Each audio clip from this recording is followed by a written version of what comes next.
بسم اللہ الرحمن الرحیم۔ سامعین و ناظرین، میں ہوں آپ کا میزبان ڈاکٹر اظہار احمد گلزار۔ ہمارا سلسلہ ہوتا ہے یادگار زمانہ لوگ، یاد رفتگان کے حوالے سے ہم ان مشاہیر اور ان نابغہ روزگار شخصیات کی آخری آرام گاہ پر جاتے ہیں اور ان کی خدمات کو سلام عقیدت پیش کرتے ہیں اور ان کے لیے دعائے خیر کرتے ہیں۔ یہ ہمارا سلسلہ ہے۔ آج میں اسلام آباد میں آیا تو میں نے H8 سیکٹر کے قبرستان میں بھی حاضری دی۔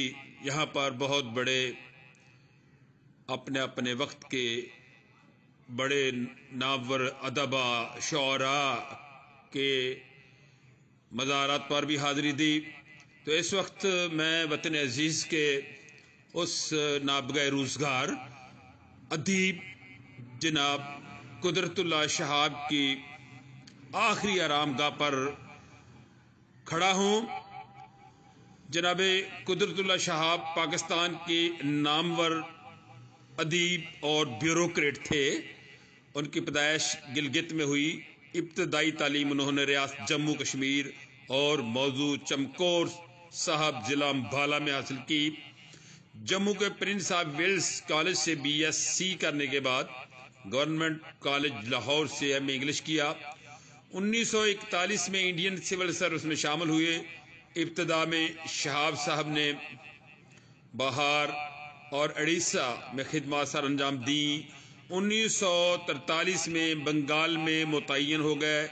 آزادی کے بعد حکومت آزاد کشمیر کے سیکرٹری جنرل ہوئے۔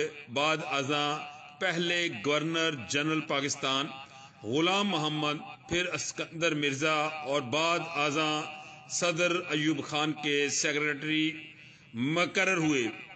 پاکستان میں جنرل یحییٰ خان کے برسر اقتدار آنے کے بعد انہوں نے سول سروس سے استعفیٰ دے دیا اور اقوام متحدہ کے ادارے یونیسکو سے وابستہ ہو گئے۔ انہوں نے مقبوضہ عرب علاقوں میں اسرائیل کی شرانگیزیوں کا جائزہ لینے کے لیے ان علاقوں کا خفیہ دورہ کیا اور اسرائیل کی زیادتیوں کا پردہ چاک کیا۔ ان کی اس خدمت کی بدولت مقبوضہ عرب علاقوں میں یونیسکو کا منظور شدہ نصاب رائج ہو گیا، جو ان کی فلسطینی مسلمانوں کے لیے ایک عظیم خدمت تھی۔ پاکستان رائٹرز گلڈ کی تشکیل انہی کی مساعی جمیلہ سے عمل میں آئی۔ صدر یحییٰ خان کے دور میں وہ ابتلا کا شکار بھی ہوئے اور یہ عرصہ انہوں نے انگلستان کے نواحی علاقوں میں گزارا۔ قدرت اللہ شہاب صاحب ایک بہت عمدہ نثر نگار اور ادیب بھی تھے۔ ان کی تصانیف میں یا خدا، نفسانے، ماجی اور ان کی خود نوشت سوانح حیات شہاب نامہ قابل ذکر ہیں۔ تو قدرت اللہ شہاب نے 24 جولائی 1986 کو اسلام آباد میں وفات پائی اور اسلام آباد کے سیکٹر 8 کے قبرستان میں آسودہ خاک ہوئے۔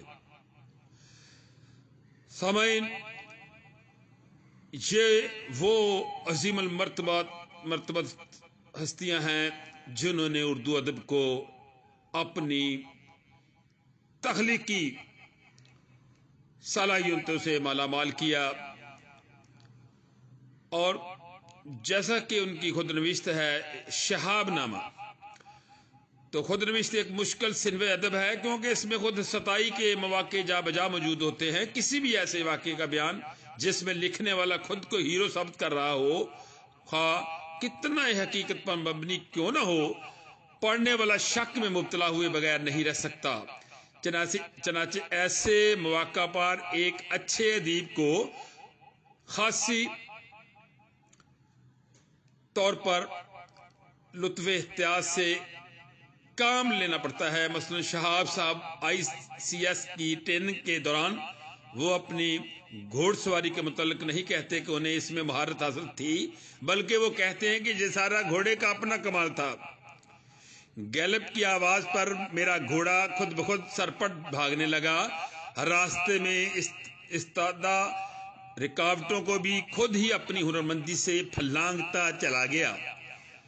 آخر میں جب کرنل صاحب نے فگر آف 8 بنانے کا آرڈر دیا تو میرے گھوڑے نے ایسے خوبصورت دائرے کاٹ کر انگریزی 8 کا حصہ بنایا کہ ممتحن نے مجھے شاباش دے کر اچھے نمبروں سے پاس کر دیا، یعنی کہ کہیں بھی وہ خود ستائی کو اپنے قریب نہیں پھٹکنے دیتے۔ تو شہاب نامہ ان کی جو خود نوشت ہے اس وقت اردو ادب کا بہت قیمتی اثاثہ ہے، اور اس کو ہر ادبی ذوق رکھنے والے نے، شعر و سخن سے رغبت رکھنے والے نے پڑھ رکھا ہے۔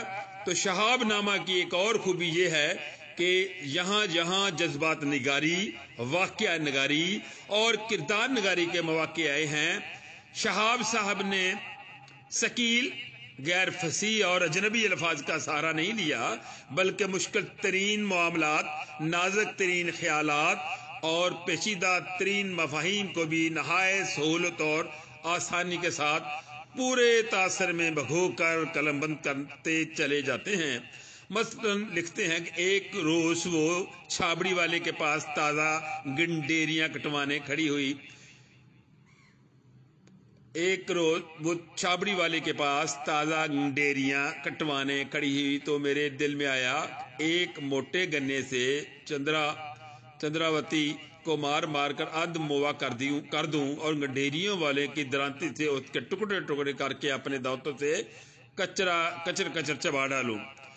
شہاب نامہ کے نثر کی ایک اور خوبی شگفتگی، شوخی اور ظرافت کا برمحل استعمال ہے، جس سے تحریر میں لطف، دلچسپی اور خوبصورتی پیدا ہو گئی ہے، اور اسی کی بدولت اتنی ضخیم کتاب ہونے کے باوجود قاری کسی بھی صورت میں اکتاہٹ کا شکار نہیں ہوتا اور اس کی دلچسپی آخر تک برقرار رہتی ہے۔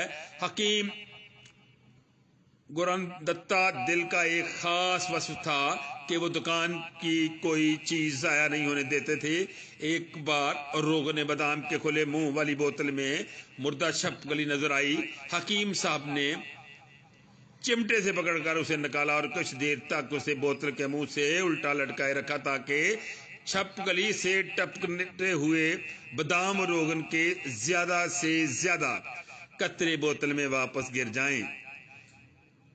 تو لکھتے ہیں کہ جان نے مجھے سستا انگریزی میں 2-3 گالیاں دیں، میں نے اس کی کلائی مروڑ کر پیٹھ پر ایک لات جمائی اور اسے مرغا بننے کا حکم دیا۔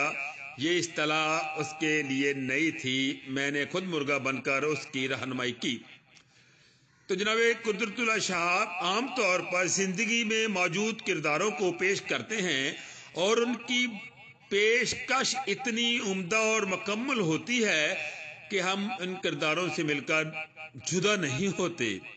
شہاب نامہ میں اہم شخصیتوں کی اس طرح تصویر کشی کی گئی ہے کہ چھوٹے سے واقعہ یا وقوعات سے قاری کردار کے باطن تک جھانک لیتا ہے۔ مثلا قائد اعظم سے 2 مختصر ملاقاتوں کا ذکر ہے۔ ایک بار جب وہ خفیہ دستاویز حاصل کر کے ان تک پہنچاتے ہیں اور باوجود اس کے کہ وہ دستاویز نہایت مفید خیال کی جاتی ہے، لیکن قائد اعظم کے اصول پرستی اور عظیم شخصیت کی جھلک چند جملوں میں سامنے آ جاتی ہے۔ تو قدرت اللہ شہاب جو ہیں پاکستان کے اردو ادب کا ایک بہت ہی مستند حوالہ ہے۔ آج ہمیں ان کے مزار پر حاضری دے کر خوشی اور طمانینت ہوئی ہے کہ ایک ایسے شخص کے آج ہم مزار آخری آرام گاہ پر کھڑے ہیں جس کو ساری زندگی ہم پڑھتے چلے آئے ہیں۔ تو میں سمجھتا ہوں کہ ایسی شخصیات جو ہیں وہ ہمیں لکھنے کی طرف رغبت دیتی ہیں۔ ان کے مزارات پر حاضری دینا، ان کو پڑھنا یقیناً یہاں ان سے محبت کو اجاگر کرتی ہے، وہاں اردو ادب کا بھی ہمارے دل و دماغ میں ذوق و شوق بڑھتا چلا جاتا ہے۔